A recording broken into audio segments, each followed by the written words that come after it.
عنوان غزل کی فرمائش پر انشاءاللہ مجھے دشواری ہے، میں آپ کو کہتا رہوں گا اگر آپ، لیکن آپ تھک نہ جائیں اس کا مجھے خوف ہے، آپ پک نہ جائیں اس کا مجھے خوف ہے، تو میں اپنی بات کو سمیٹنے لگا ہوں۔ لیکن توجہ کرنا، مالدار بنو، بہت مالدار تمہیں بننا ہے، اور موجودہ حالات میں ٹکراؤ کی کوشش مت کرو کسی سے بھی۔ بے شک آپ کے پڑوس میں کوئی رہتا ہو، کسی سے نہ ٹکراؤ، مسلم رہتا ہے نہ ٹکراؤ، اگر مسلم نہیں ہے تو بھی مت ٹکراؤ، کیونکہ ہمارے نبی نے ہمیں پڑوسیوں کا حق بتایا۔ بے شک اور مسلمان ہو یا مسلمان نہیں ہو، ہمیں پڑوسی کے حق کو ادا، ہاں یہ بے شک ضرور ہے اگر مسلمان ہے تو ڈبل حق ہے اس کا، ایک پڑوسی ہونے کا، ایک مسلمان ہونے کا، اور اگر مسلمان نہیں ہے تو کم سے کم ایک حق ہے، عیسائی ہو، یہودی ہو، کوئی ہو، اس کا حق ہے کہ وہ آپ کا پڑوسی ہے۔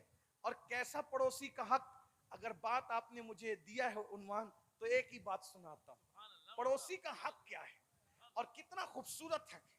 آج پوری توجہ ہماری نمازوں پر، تسبیح پر، مصلی پر ہونا چاہیے۔ میں تو نماز کا عنوان، میری زندگی کا عنوان، جب تک نماز پہ بیان نہیں کرتا ہے مجھے ایسا لگتا ہے کہ مجھے چین نہیں ملتا، اور میں لوگوں کو کہتا ہوں نماز نہیں پڑھو گے تو کچھ نہیں ملتا۔ امام کے دور سے ان کا تعلق بریلی شریف سے، ماشاءاللہ، اللہ تعالی ہم سب کو امام اہل سنت کے سچے مسلک پر اور ہماری نسلوں کو بھی چلنے کی توفیق عطا۔ آمین۔ ابھی علامہ مفتی صاحب نے اشارہ کیا، نئی نئی فکر لے کر کے لوگ آ رہے ہیں، میری بس اتنی گزارش ہے، کوئی بھی اچھے سے اچھا مقرر آئے، پیر آئے، شہزادہ آئے، عالم آئے، مفتی آئے، تو ہم نے کرنا کیا ہے؟ ہم نے کرنا یہ، کوئی گنتی پڑھتا ہے، گنتی پڑھتا ہے، ایک کے بعد تین، تین کے بعد چار، چار کے بعد چھ، کوئی گنتی پڑھتا ہے، تو آپ کا کوئی اس کو قبول نہیں کرتا۔ مفتی صاحب پڑھیں، علامہ صاحب پڑھیں، امین القادری پڑھیں، حضرت پڑھیں، کوئی قبول کرے گا؟ نہیں قبول کرے گا۔ کیوں؟ آپ کہیں گے مولوی صاحب گنتی کا اصول ہے، تو ایک کے بعد تین نہیں آتا، دو آتا ہے، اصول ہے نا۔ تو آپ گنتی کے معاملے میں مولانا کی گنتی کو بھی اصول پہ پرکھتے ہیں، تو جیسے آپ گنتیوں کو اصول پہ پرکھتے ہیں تو ویسے ہی آپ کو ہماری باتوں کو بھی اصول پہ پرکھنا چاہیے۔ ہماری باتوں کے مطابق بزرگوں کو ڈھالنے کی کوشش نہ کریں، بزرگوں کی نظریات اور باتوں کے سامنے چیک کریں، آنے والے مقرر کو، خطیب کو، پیر کو، اگر اس کی بولی بزرگوں کی بولی سے ملتی ہے، کسی نسل کا ہو، سبحان اللہ، کسی نسل کا ہو، کسی خطے کا ہو، کسی قبیلے کا ہو، کسی سلسلے کا ہو، رنگ اس کا کیسا ہی ہو، ٹوپی اس کی کیسی ہو، جبہ پہنا ہوا نہ ہو اور کرتے پھٹے ہوئے جیسا ہو، اگر اس کی بولی بزرگوں کی بولی سے ملتی ہے، سمجھ جانا یہ اپنا ہے۔